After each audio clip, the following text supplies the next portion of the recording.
Hello mga abangers. So, it's been a long night and long day. Grabe. Magbabar na kami. Inuman na. Kaya...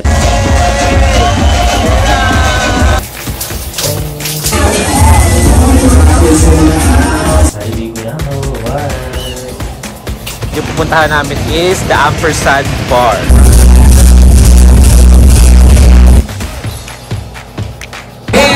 So, ulit pa rin yung Baguio. Ang lupit nila. Sana ituloy pa natin. Let's go! Umiinit na siya guys. Sorry. It's a prank. It's a prank. Ayan yung lakam. Itong kasunuran lang dyan. Another room kasi siya. What the heck? Papunta na kami ng langit. Make some noise for me! Kasi syempre, tao pa rin naman kami. Kailangan namin magpahinga. Baka naman gusto niyo pa sumama sa pagtaring ko. Dito?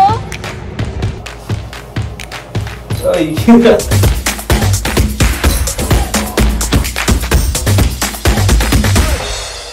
Samahan niyo ako maligo. Ito pa ng tuwalya. Dito. Meron siya sabitan dito na maliit. Pati ba naman sabitan?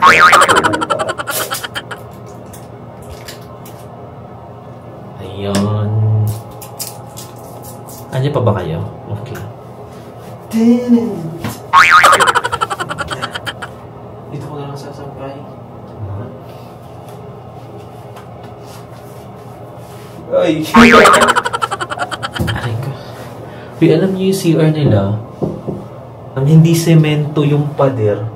Parang kahoy lang. Kaya pag kumatok kayo, etong kasunuran lang dyan, another room kasi siya. Tapos sabi ng isang ka-office mate, si Riz, dinig na dinig daw. Kapag may naliligo, naririnig doon. Ano pa ako, sa sala ako matutulog. Yan, sa hindi ka mabasa, ha? Kain muna ako. Okay. Baka naman gusto niyo pa sumama sa pagtae ko. Ligo na, ligo. Maliligo na ako, bye! Ouch.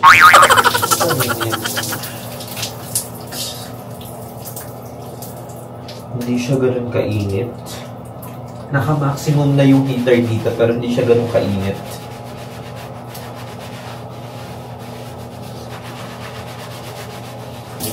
Umiinit na siya guys, sorry. It's a prank. Umiinit siya. Ayun, lumalamig, umiinit. Lumalamig, umiinit. What the heck?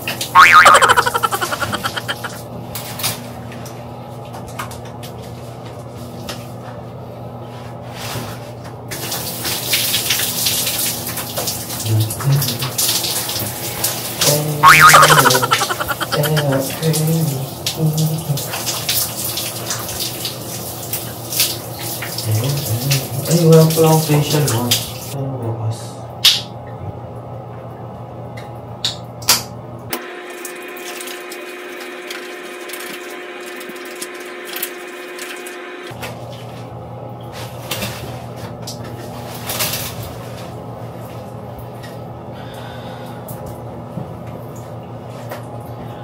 Alam eh. Grabe naman, 7 minutes lang. Play lang siya dyan. 12 seconds later. Yun. Hello mga abangers. Gusto lang akong bawiin kanina sa review natin. Tapos na pala ako maligo. Ayan, ready na for party mamaya.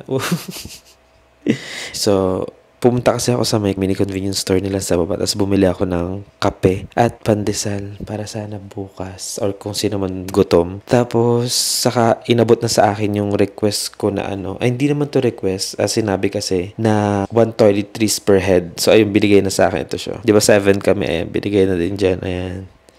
So, complete na. Complete na siya na 7. Okay? So, it's a prank! Actually guys, bukod sa mura na dito, sa totoo lang, okay na talaga siya. At kung sakaling babalik ako sa Baguio ulit na may kasama mga kaibigan, dito ulit ako magbubukas. Sulit talaga siya guys. Although, nakita ko lang naman to sa Facebook, hindi siya yung makikita mo sa Agoda or sa Klook. Pero, sulit. Wow. Advertisement. A few minutes later. Hello mga abangers. So, nakapagpahinga kami ng kaunti. Sila pala, nakapagpahinga sila ng marami. Ako kaunti lang. And then, hindi ko na isasama itong DJI sa aming pupuntahan. Kasi, papunta na kami ng langit.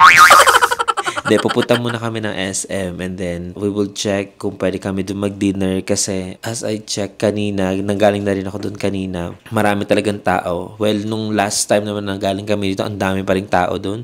Parang gusto ko nang bawasan yung tao doon.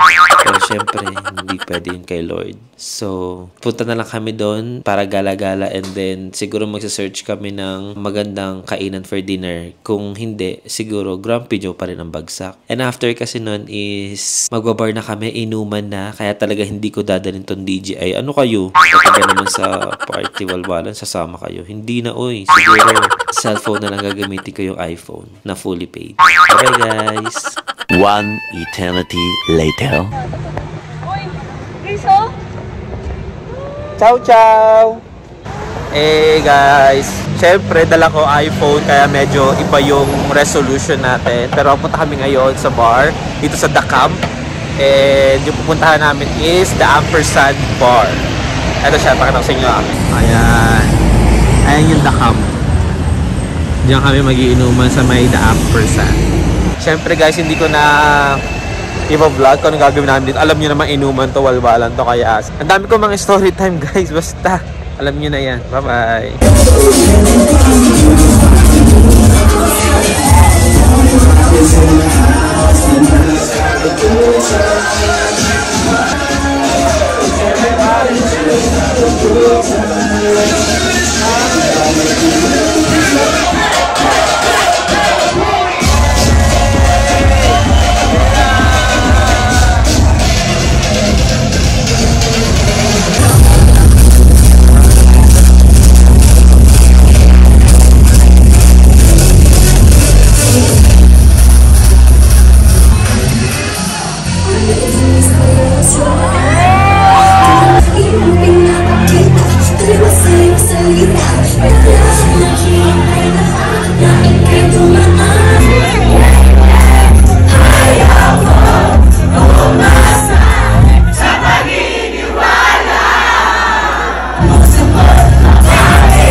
Solid pa rin yung Baguio.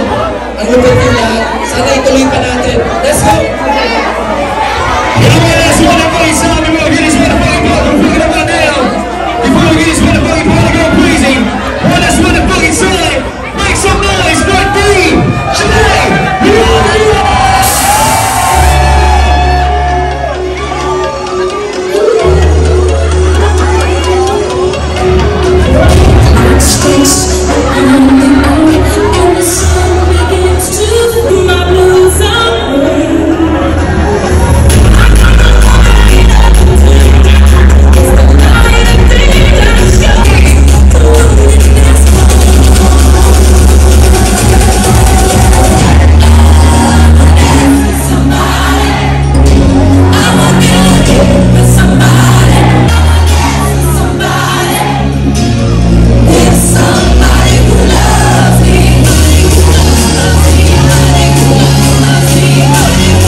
Tomorrow.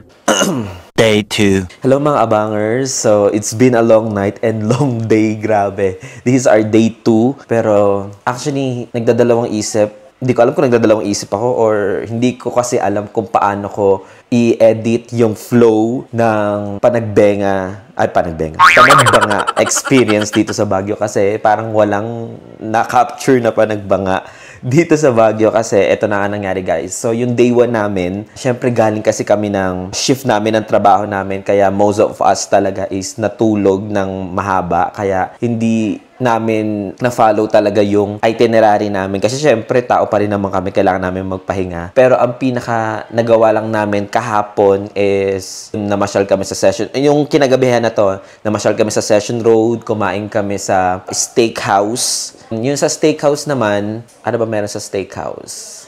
Ayun, ang pangalan ng restaurant na kinainan namin is Sizzling Plates. Ayun, may mga halak ako kasi tsaka iba rin yung boses ko kasi galing kami ng bar kahapon sa may Ampersand.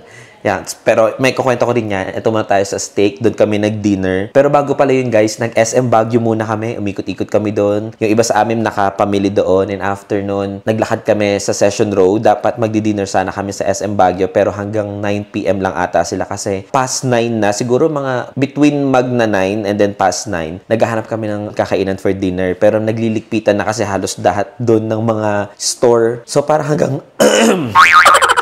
Sorry guys. So, parang nagliligpitan na kasi doon, ganyan.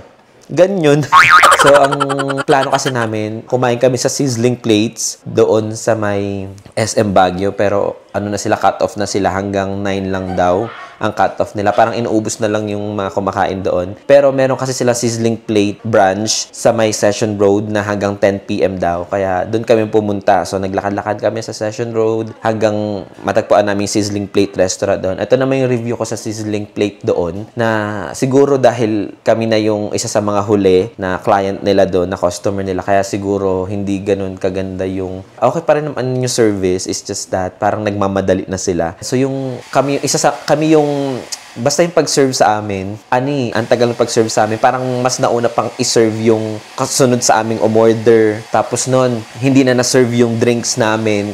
Kailangan pa namin mag-follow up kasi almost patapos na rin kami kumain, wala pa yung drinks namin, wala pa yung mga desserts na order ng iba. Kailangan pang i-follow up. Yung parang nagmamadali na sila. Kaya guys, kung kakain kayo sa sizzling plate, siguro dahil yun nga, huli na kaming mga customer, kaya siguro ganun yung service na receive namin sa sizzling plate. Kaya siguro, kapag kakain kayo doon, siguro mas maganda kumain kayo doon ng umaga or hanggang pahapon. Tapos, di ko rin alam kung parang nagalit ata yung isa sa mga waiter doon sa akin kasi parang papansin ako nung pagtaas ko ng kamay sa kanila dahil nga wala pa kaming drinks, wala rin kaming tubig nung time na yon na patapos na kami kumain, wala kaming, alam mo yung panghagod na drinks. Kasi guys, yung steak kasi na in-order ko is well done siya. Kaya talagang parang tawag doon? Parang chewing gum. Although kahit naman yung ibang mga umorder doon na medium rare, na T-bone, gano'n, na tenderloin, may mga litid-litid siya na ang hirap nguyain. So parang, ewan ko kung babalik. Hindi na ako mag-steak dito sa may Baguio na sa sizzling plate kasi parang hindi ko gusto. Tapos ang mahal pa ng price. Well, gano'n naman talaga ang price ng mga steak din. And then, after namin doon sa may dinner, dumaan kami sa night market. Parang kami doon, parang nag-ocular. Pero officially talaga, magda-night market kami ngayon, araw siya. And, ano pa bang ginawa namin? Ayun, dumaan lang kami doon, tapos lakad na kami pabalik dito sa may transient namin. Pagbalik namin dito sa transient, konting pahinga, and then, nag-decide na kami na mag-bars, doon na sa Ampersand. Ayan, so siguro, yung mga clips bago itong story time ko, nakuhunan ko yun sa may iPhone ko. Kasi syempre ayoko naman magdala ng camera doon. Which is mas maganda talaga kasi nga talagang walwalan nang nangyari guys. Pero hindi naman lahat kami pumunta doon. May mga iba na hindi pumunta kasi syempre ayaw nilang malaseng. So siguro parang kalahati pumunta, tapos may kalahati na nagstay lang dito sa may room namin, sa transient room namin. Tapos, ito na guys yung nangyari. Grabe, doon sa The Ampersand, talaga unforgettable siya para sa akin. Pero, at the same time, isa rin sa mga sumira ng mga itinerary ngayon. Kasi syempre guys, hindi lang naman ako yung mag-isa sa tour na to. Marami kami.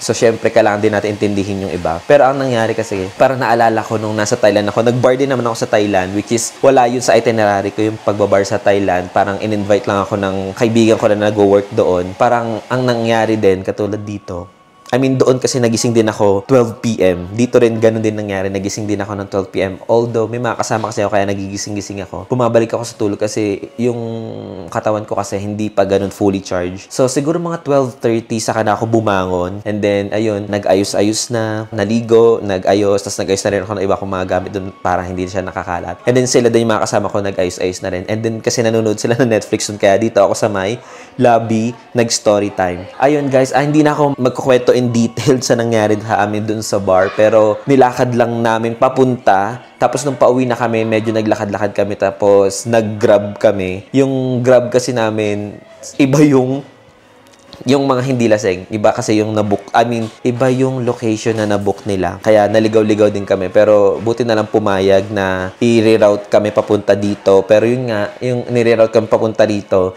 ganun pa rin, naglakad pa rin kami kasi parang naligaw-ligaw na, yun na.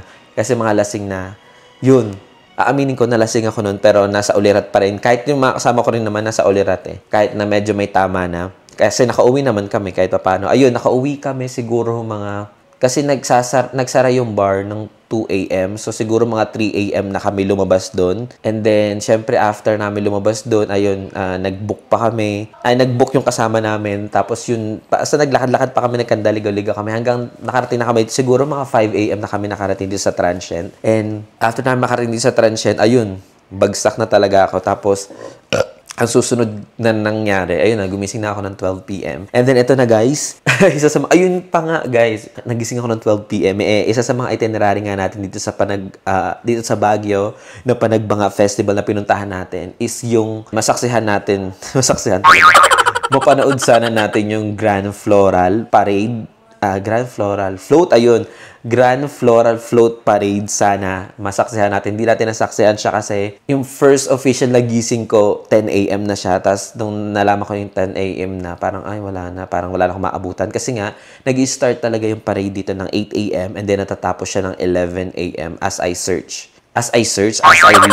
yun. Pero yung iba kong mga kasama na hindi sumama sa bar, ayun, namili kasi sila sa 7-Eleven ata or sa mini convenience store sa labas ng mga, siguro 9 a.m., ganun. Tapos, may nakita pa silang parade, may naabutan pa silang parade. Kasi nga guys, dito kasi sa Transient na tinutuluyan namin, lalabas ka lang dyan, Sky Ranch na siya. Yung Sky Ranch, di ba, katabi lang niya, SM Baguio na.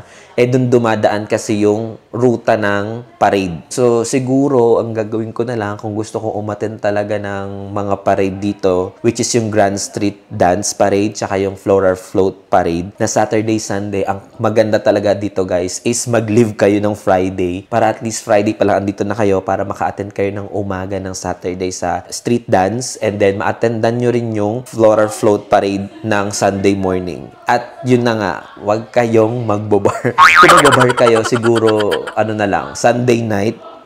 Sunday night na lang siya para kinabukasan ng Monday. Pwede kayong umuwi. Ganun siya.